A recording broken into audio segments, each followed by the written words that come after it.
1000 anni sono un bel traguardo, 1023 per l'esattezza, e rimangono un bel traguardo. Dicevamo anche in questo Veneto pieno zeppo di testimonianze del lontano passato romano e ancora più antico.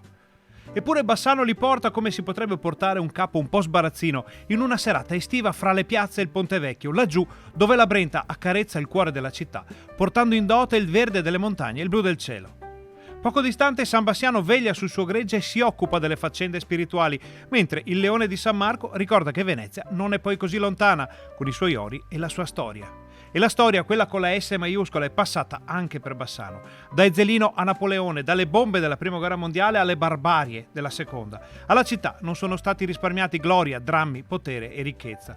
Botteghe e siori si danno la mano da sempre sull'erta salita che dal fiume conduce agli spalti del castello. Artigiani e pensatori, architetti e penne nere, tutti assieme, tutti in fila dall'ultimo degli sconosciuti fino ai nomi più celebri scritti nel libro d'oro della città. Per dire ancora una volta tanti auguri Bassano, baciata dal sole e dall'acqua, dalla bellezza e dalla fortuna. Al resto penseremo domani. Oggi si brinda. Cin cin.